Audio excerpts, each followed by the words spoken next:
नमस्कार, स्वागत है आप सभी का भोपाल दूरदर्शन से प्रस्तुत कार्यक्रम ये है नारी शक्ति में।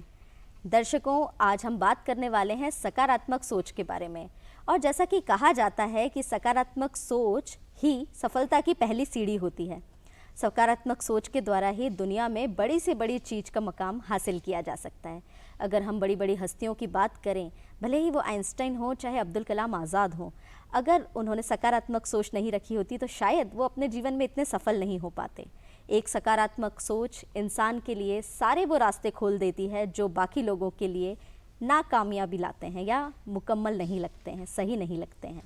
सकारात्मक सोच के द्वारा ही बड़े बड़े वो मकाम लोगों ने हासिल किए हैं जो कि इस तरीके से पाना, इस तरीके से हासिल करना शायद संभव नहीं था। तो सकारात्मक सोच का जीवन में क्या प्रभाव होता है, किस तरीके से सकारात्मक सोच हमारे जीवन पर असर डालती है, आज हम इसी पे बात करने वाले हैं। आज का हमारा विषय है जीवन में सकारात्मक दृष्टिकोण का महत्व पर। और दर्शकों, जैसा कि कार्यक्रम है ये है नारी शक्ति, तो इस विषय पर बात करने के लिए भी ऐसी नारी शक्ति होना चाहिए जो कि अपने जीवन में सकारात्मक सोच रखती हो।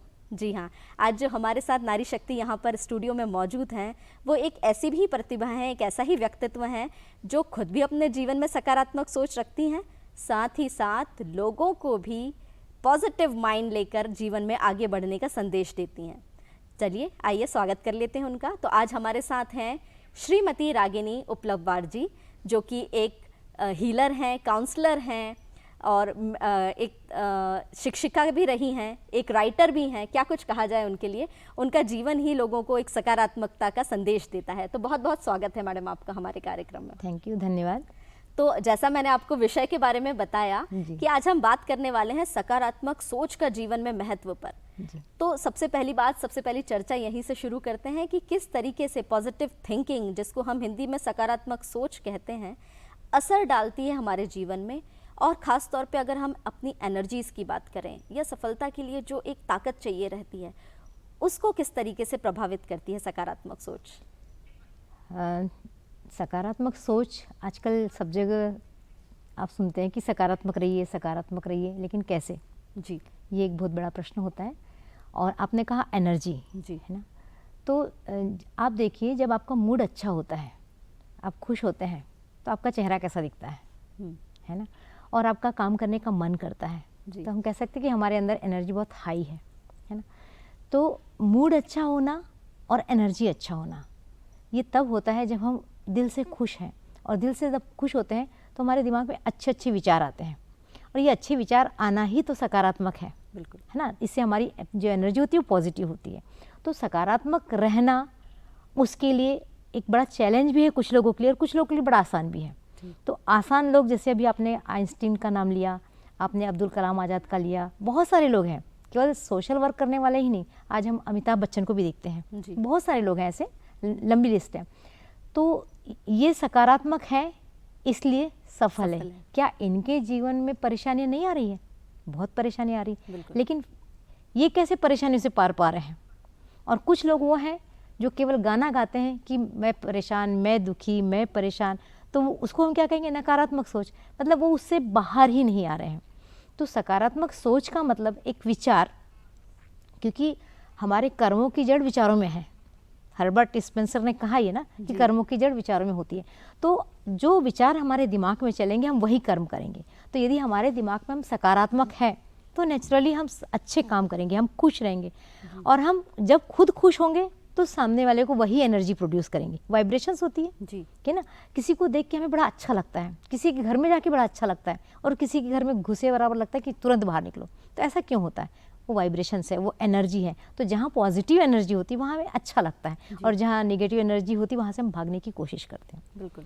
अब सवाल उठता है कि इस पॉजिटिव एनर्जी पे रहे कैसे, है ना? तो पॉजिटिव एनर्जी में रहने के लिए बहुत सारी चीज़ हैं।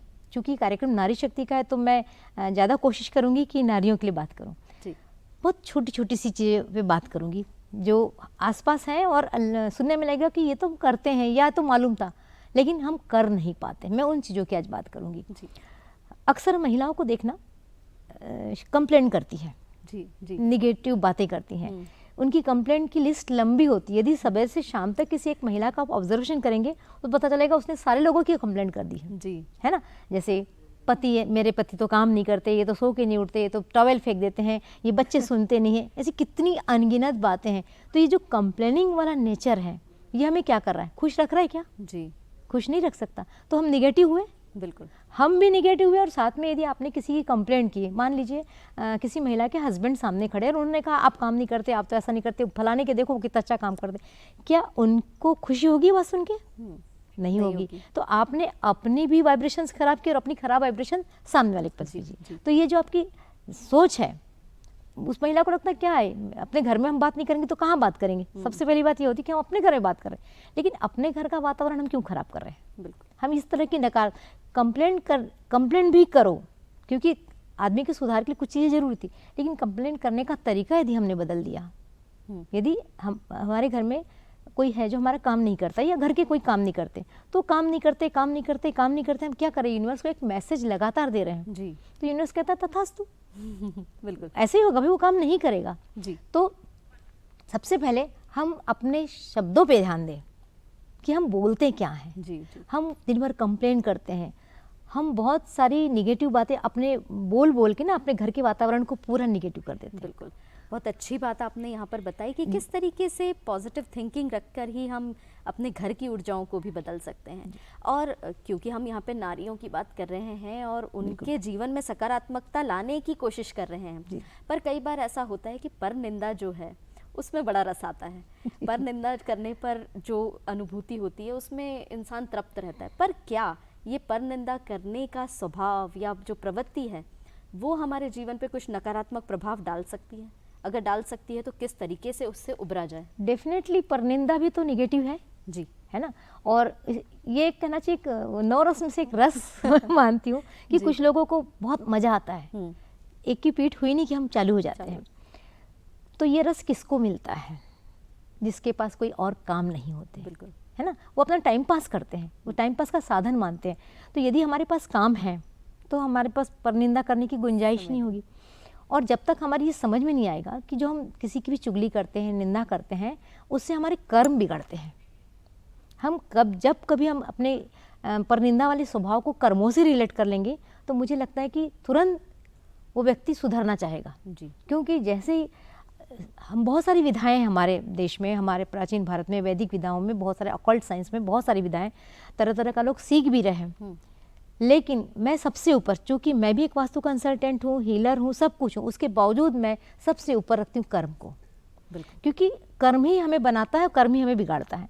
तो हम क्या कर रहे हैं दिन भर, बस केवल इतने पे भी ध्यान देंगे और इतने इसको सुधारना शुरू कर देंगे तो हम पॉजिटिव हो जाएंगे। पॉजिटिव होना बहुत कठिन नहीं है, लेकिन लोगों ने उसको कठिन बना के रखा हुआ है। तो अब जैसे आपने परनिंदा की बात की, जैसे ही परनिंदा करने जाए किसी को और दिमाग में तुरंत थॉट आ जाए, अरे इससे तो मेरे कर्म बिगड़ने वाले, और फिर इस कर्म का हर्जाना मुझे भरना पड़ेगा, मुझे इसकी पेनाल्टी देनी पड़ेगी। और वो पेनाल्टी क्या होगी?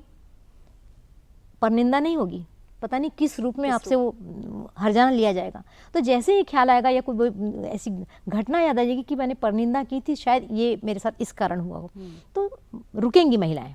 तो मेरा ये आज के कार्यक्रम के माध्यम से मैं संदेश भी देना चाहूँगी कि जब भी आपका मन करे कि मैं किसी की चुगली करूँ तो तुरंत थॉट बदलिए। जी, थॉट बदलिए और क्या करेंगे, उसकी मैं तारीफ भी तो कर सकती हूँ, बिल्कुल, है ना।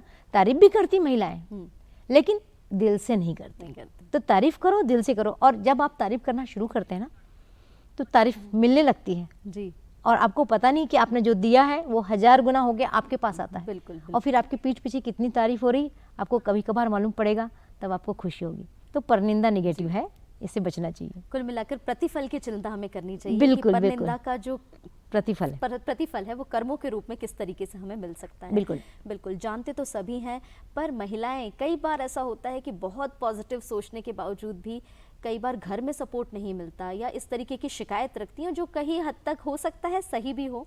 वो चाहती हैं जिस तरीके का सहयोग, उतना सहयोग घर वालों के द्वारा नहीं मिल पाता उन्हें, और ये चीज़ उन्हें जीवन में थोड़ा सा निराशा देती है। थोड़ा सा उनको इस चीज़ से उबरने के लिए आप क्या कहना चाहेंगी? यहाँ पर मैं कहूँगी कि नेगेटिव होना अस्वाभाविक नहीं है, बहुत स्वाभाविक है। हम हर पल, जैसे कहते हैं कि हमारे दिमाग में दिन भर में 60,000 विचार दिन भर में आते हैं, जी, उसमें से 40,000 विचार हमारे नेगेटिव होते हैं। हमारे पास केवल 20,000 बचे, और उसमें भी यदि हमने अपने निगेटिव विचार को बढ़ा दिया तो वो और कम होते जाएंगे। तो निगेटिव विचार आना बुरी बात नहीं है, लेकिन मैं हमेशा जब अपनी क्लासेस लेती हूँ तो मैं यही बताती हूँ कि हमें तुरंत थॉट को बदलना आना चाहिए। कि निगेटिव आएंगे, सबके पास आएंगे, कितना भी पॉजिटिव इंसान है उसके पास निगेटिव आएगा, पर करना क्या है, हमें तुरंत निगेटिव को पॉजिटिव में कन्वर्ट करना है। और ये एक इसकी हैबिट डालना पड़ेगा, ये आदत से आ जाता है। और जनरली आपने सुना होगा कि 21 दिन ये कर लीजिए, 21 दिन वो कर लीजिए। 21 दिन का बहुत महत्व है। 21 दिन में हमारे कॉन्शियस माइंड की चीज़ें सब कॉन्शियस में चली जाती है, तो 21 दिन बाद वो सबकॉन्शियस माइंड का जैसे हिस्सा बनता है वो आदत बन जाती है। इसलिए कहते हैं 21 दिन करना चाहिए। तो करना क्या है, जैसे ही हमें लगा कि ये निगेटिव हो रहा है, यदि आपने ठान लिया आपको पॉजिटिव होना है तो आपको क्लिक हो जाएगा कि नहीं मैं निगेटिव हो गई। तो जैसे ही आपको लगेगा कि मैं निगेटिव हो रही हूँ तो आपको क्या करना है, तुरंत उसका पॉजिटिव क्या होगा उस पर जाना है। और यदि आप पॉजिटिव पे नहीं जा पा रहे हैं तो निगेटिव का पेन याद करना है कि इससे मुझे क्या तकलीफ होने वाली है। उसे तकलीफ क्या होगी, कर्म बढ़ के मिलेंगे, पता नहीं आपके घर में कौन सा बड़ा नुकसान होगा, पता नहीं वो नुकसान आपका बच्चों पे न चला जाए। और जैसे ही माँ को पता चलता है कि मेरा नुकसान बच्चों पे जाना, तो बहुत जल्दी सतर्क होती है। तो कहीं कहीं पेन दिखाना जरूरी है। तो पेन याद करके, तो सपोर्ट नहीं मिलता। आपका प्रश्न है कि सपोर्ट नहीं मिलता। अक्सर लोगों की शिकायत सपोर्ट। तो मुझे यहाँ थोड़ा मनोविज्ञान पे जाने की ज़रूरत है।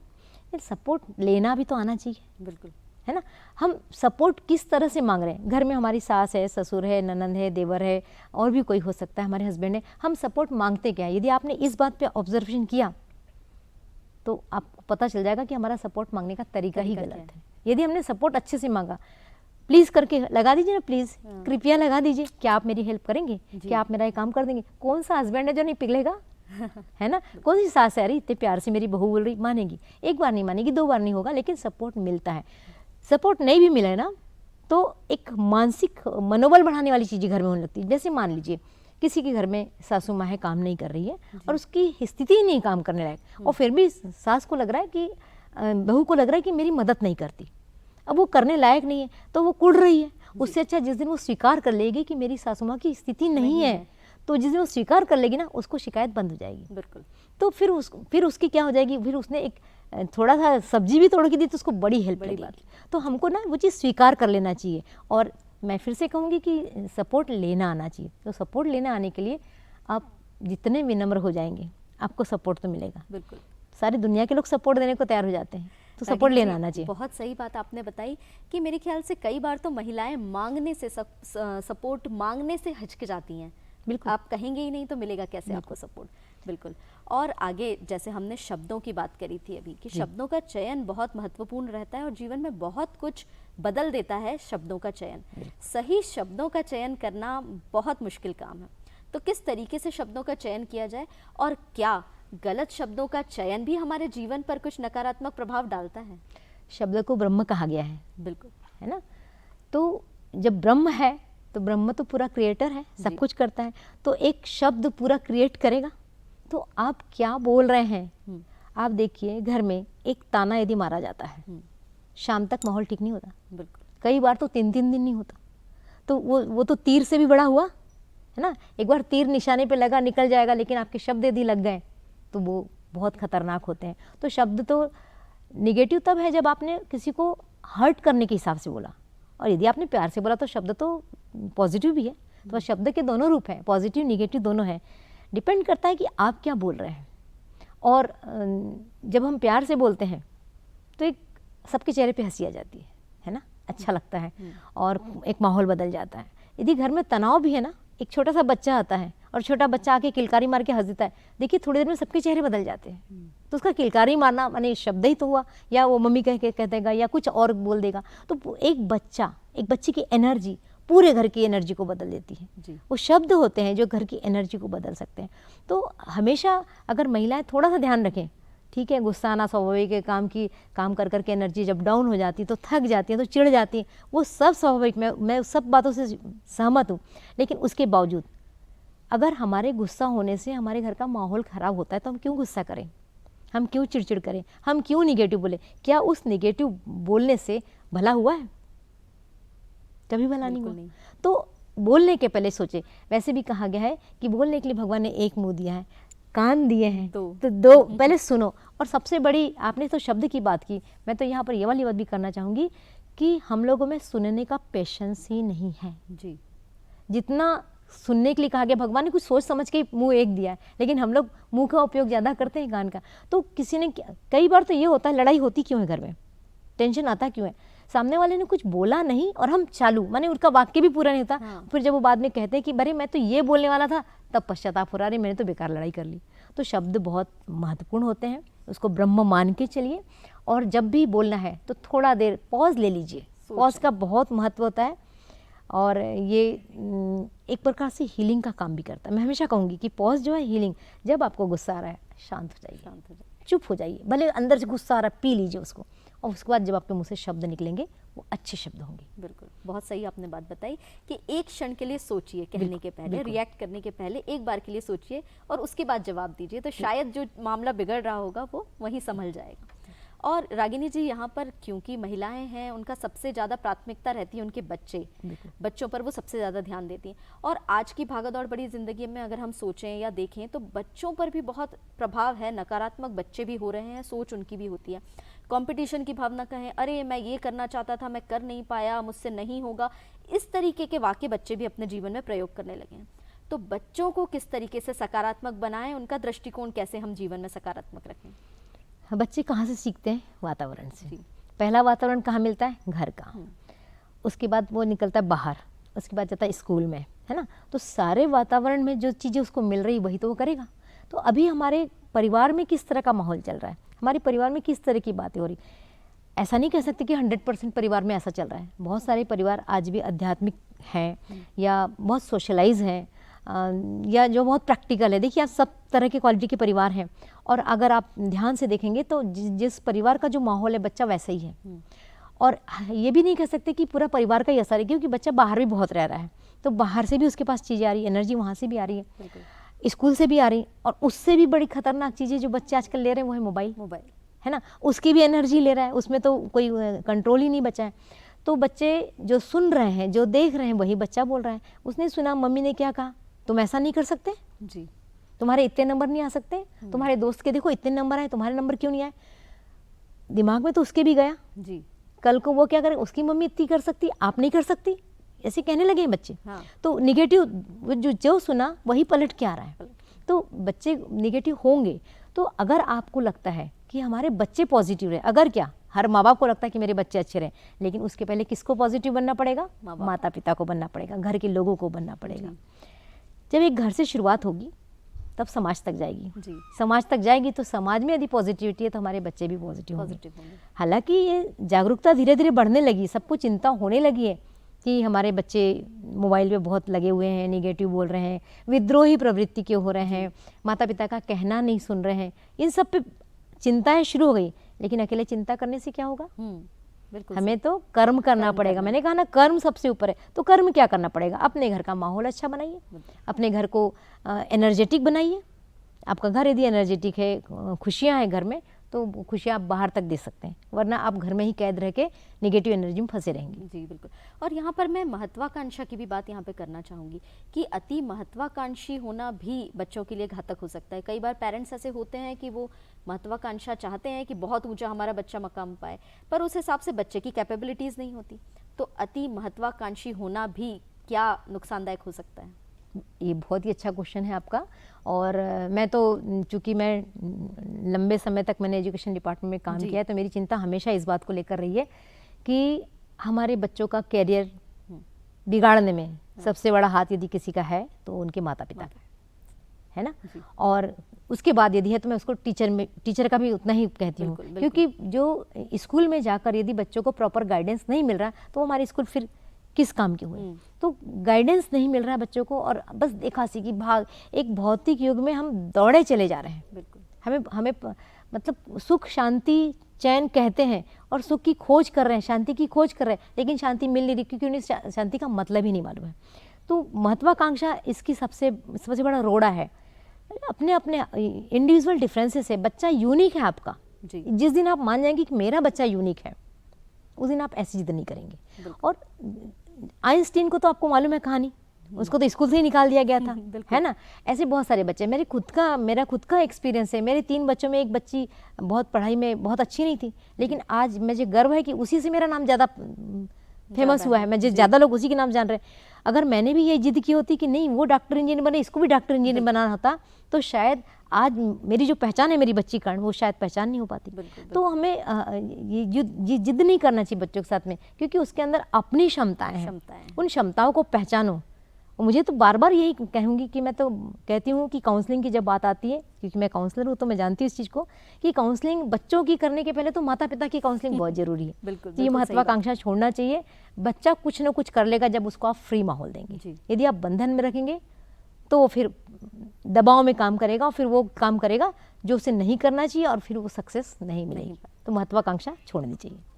तो कुल मिलाकर ये कहा जाए कि अपनी काबिलियत पहले पहचानें, अपनी जो क्षमताएं हैं उनका आकलन पहले करें, और उसके बाद वो उसका आकलन करें। तो अगर एक प्रश्न और आता है मन में, खासतौर पे हमारी महिलाओं के लिए आता है। महिलाएं करना बहुत कुछ चाहती हैं, पर कई बार ऐसा होता है कि घर की अपनी जिम्मेदारियों को लेकर, बच्चों की जिम्मेदारियों को लेकर वो उस हिसाब से समाज में स्थान नहीं पा पाती, या ये कहें कि रोजगार के उसमें या नौकरी के इसमें अपना स्थान नहीं पा पाती। तो वो किस तरीके से समाज में अपना योगदान दे सकती हैं, चाहती हैं कि कुछ कर सकें, समाज को बदलाव ला सकें, किस तरीके से क्या करें? ये भी आपका क्वेश्चन बहुत अच्छा है, और ये मुझे लगता है कि वर्तमान में जो पढ़ी लिखी महिला है उनका एक दर्द भी है।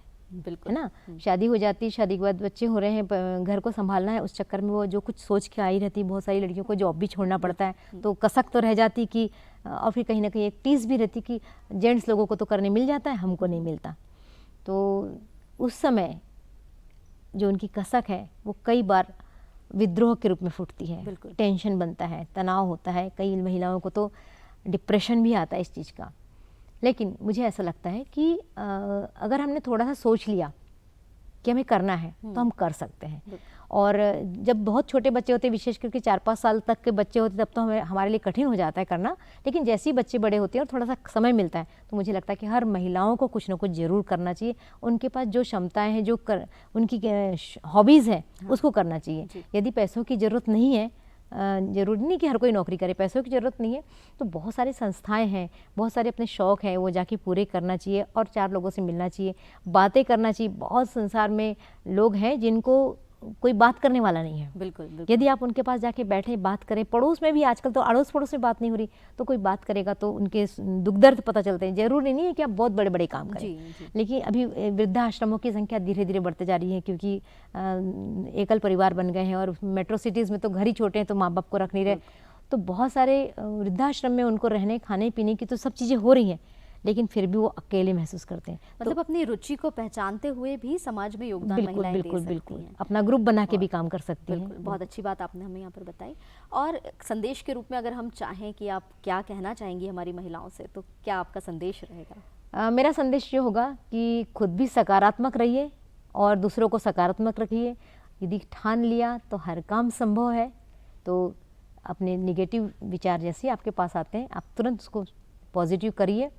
और ये जीवन बड़ा अमूल्य है जी, इतना आसानी से मनुष्य जीवन नहीं मिलता। तो इस जीवन में आपने क्या किया, इसका मूल्यांकन करने की बारी आएगी, तब आपको कैसा लगेगा कि मैंने कुछ नहीं किया। तो कुछ ना कुछ तो जरूर कीजिए, समाज के लिए कीजिए, देश के लिए कीजिए, बच्चों का और अपने पति का तो हर कोई कर रहा है। जी, तो कुछ ना कुछ तो जरूर करिए। और यही मेरा संदेश है कि एक्टिव रहिए और एक्टिव बनाइए समाज को। घर के लिए अगर हम चाहें कि कुछ टिप्स आप दें, क्या कुछ घर में कुछ बदलाव करने के लिए, या रंगों का चयन या इस तरीके का कुछ घर में क्या कर सकती है पॉजिटिविटी लाने के लिए? घर में बदलाव ये है कि हमारा जो घर होता है वो पंचतत्वों का बना हुआ होता है, दिशाएं होती है, दिशाओं में एक एक तत्व होते हैं। यदि उस तत्व के हिसाब से हमने अपने घर में कलर किया, उदाहरण के लिए नॉर्थ दिशा जो होती है, नॉर्थ दिशा जल तत्व की दिशा होती है, तो पानी से रिलेटेड चीज़ें रख दीजिए। जल का जो कलर होता है, नीला कलर माना गया है, काला कलर माना गया है, नीला ज़्यादा अच्छा माना गया। तो यदि आपकी उत्तर दिशा है, प्रॉपर कोई दीवार है, तो वहाँ आप नीले रंग का उपयोग कर सकते हैं, ताकि वहाँ पानी का बैलेंस बना रहे। उसी प्रकार उसके सामने की दिशा जो होती है दक्षिण दिशा होती है। दक्षिण दिशा माने अग्नि की दिशा होती है, और अग्नि का रंग जो होता है हम लाल मानते हैं, है ना। तो यदि वहाँ पर हमने लाल रंग का कुछ रख दिया, लेकिन हाँ थोड़ा सा ध्यान रखना है कि लाल रंग बहुत ज़्यादा मात्रा में ना हो, क्योंकि लाल रंग हमें एग्रेशन भी देता है ना। उसी प्रकार पूर्व दिशा जो होती है वो एयर एलिमेंट की होती है। तो एयर एलिमेंट मतलब पौधे, पेड़ पौधे, इनका रंग हरा होता है। तो उस दिशा में यदि आपने हरे रंग को महत्व दिया, पेड़ पौधे लगा दिए, पेड़ पौधे लगाने की जगह भी वही है एक्चुअल में। अच्छा। तो वहाँ पेड़ पौधे लगा दिए, तुलसी का, बांस का पौधा घर में इंटीरियर में भी लगा सकते हैं, मनी प्लांट लगा दिया, तो इस तरीके से वो दिशा भी बैलेंस होने लगती है। मतलब हमारे घर में एयर एलिमेंट बैलेंस होता है। और फिर दक्षिण पश्चिम की दिशा भी होती है, ये होती है पृथ्वी तत्व की दिशा होती है और इसका रंग पीला माना गया है। यदि आपने इस दिशा में पीला रंग कर दिया, ठोस कोई चीज़ें रख दी, तो ये दिशा बैलेंस होने शुरू होती है। फिर बचता है आकाश, है ना, 5 तत्व की बात करें, आकाश तत्व होता है पश्चिम दिशा में। पश्चिम दिशा आकाश, सफ़ेद रंग, है ना, यदि यहाँ सफ़ेद रंग दे दिया आपने तो इस तरीके से ये रंगों के माध्यम से अपने घर को बैलेंस कर सकते हैं। और यदि प्रॉपर कलर होते तो हमारे घर में एनर्जी बढ़ने लगती है। जी। और ऐसी बहुत सारी चीज़ें हैं एनर्जी बढ़ाने के लिए। और यदि आपने सवेरे से उठ के मंत्रों को लगाया घर में, पॉजिटिव वाइब्स की फिर बात आ गई, फिर आ गई वाइब्रेशन। हमें कुल मिला के रंगों के माध्यम से, वाइब्रेशन, मंत्रों के माध्यम से, विचारों के माध्यम से, कर्मों के माध्यम से, जब हम सब चीज़ के माध्यम से अपने घर को एनर्जी देंगे तो कोई कारण नहीं है कि हमारे अंदर निगेटिव, कितनी भी निगेटिविटी होगी तो उसको तो भागना ही भागना पड़ेगा। ऑरा कहा जाता है। ऑरा, हमारे घर का ऑरा, हमारा ऑरा। बिल्कुल। बहुत अच्छी बात आपने यहाँ पर हमें बताई कि किस तरीके से हम घर का ऑरा और हमारी सोच को सकारात्मक बनाते हुए हमारे जीवन को सफलता की तरफ ले जा सकते हैं। रागिनी जी, आप यहाँ पर आईं और इतनी अच्छी बातें आपने हमें बताई। निश्चित तौर पर महिलाएं जो हैं, अगर कुछ नकारात्मक सोच भी रही होंगी तो आज के बाद वो सकारात्मकता की तरफ जुड़ेंगी और अपनी सोच को बदलेंगी, समाज को बदलेंगी। बिल्कुल, नारी जो है वो ये काबिलियत रखती है। तो आज की नारी शक्ति कार्यक्रम में आपसे हमने रूबरू करवाया रागिनी जी को, जो कि इतनी अच्छी शिक्षा हमें देके गई हैं। उम्मीद करते हैं उनकी कही बातें आपके जीवन में सकारात्मक सोच लाएंगी और बदलाव लाएंगी। बहुत बहुत धन्यवाद आप सभी का। मिलते हैं अगले अंक में।